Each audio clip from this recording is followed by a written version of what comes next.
The Real Baba Yaga by Robert Scream. I always found Baba Yaga as a concept a rather disturbing idea. That witch from Russian folklore that would snatch bad kids away, never to be seen again, or a figure that would punish those who had wronged it.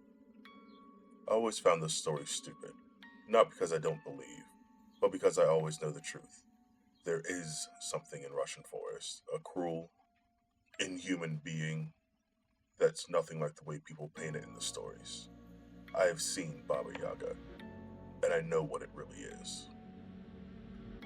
I can remember that freezing Russian winter when me and Elias saw the infamous witch in the woods for the first time and the last time in our lives. That figure in the woods that mothers threaten their children with through stories, Baba Yaga. It was a cold morning when the snow had freshly fallen, and the evergreen forest surrounding the small neighborhood was sprinkled in frosted dust like powdered sugar. A cold frost that would last for weeks. Elias had been my friend since before I could remember, and that particular day, he had decided he was going to drag me out of my house, and we were going to play together in the woods, insisting that we would go to the clearing, a spot where we used to play together. A field of white that was left as a bald spot in the vast forest of pines, a perfectly safe space for children to play. Before I continue, I want to stress that Elias was, by all means, not a good kid. He was the kind of kid that would kick rocks at someone's car, throw things into the road, the kind of kid that was known to be a troublemaker. And while I never really knew why he acted that way, he did. I like to think that maybe he did better when I was there to talk some sense into him. But then, we went into the woods that morning. It was bitterly cold, and the chill that flooded through me felt as though it could chew through my bones. And as I wandered through the forest, I felt as if my very bones would freeze over. That's when we saw it, as it reached the center of the clearing.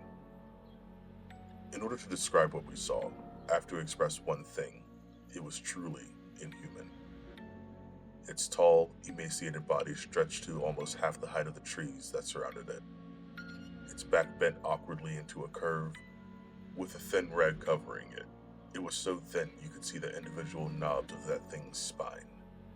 Its face was long and pointed, with a nose that almost fused to the bottom lip, almost as if there was more of a beak than a nose. And small black eyes that could barely see through its squinted lips. Its entire face stretched into a warm, almost knowing smile. Its feet were barefoot, and along 3 fingers, it had 3 long toes, and knees bent inward like a crow's. I moved slowly at first, approaching calmly, before falling on all fours and charging as soon as I thought it entered our minds that we needed to run before it was too late. The creature moved at unnatural speeds, the flaps of skin on its arms and legs flapping wildly as the creature charged at us. This thing, this bird woman, immediately grabbed Elias, their fingers clawing deep into his neck and spraying blood as the thing lifted him up over its discerning jaw, and with a sickening crunch, Elias was gone. Then it turned to me. I was frozen solid as the creature moved closer, its beak-like nose inches from my own. I was petrified. I couldn't move. I could barely breathe as that thing lifted its arm up, and then to my surprise, patted me on the head, gently. A confusion and fear flooded through my brain as the creature stared at me, its maw and throat moving unnaturally, and a voice belted out, deep and gravelly, like a crow's. "Good child," it said before it sprinted back into the tree line.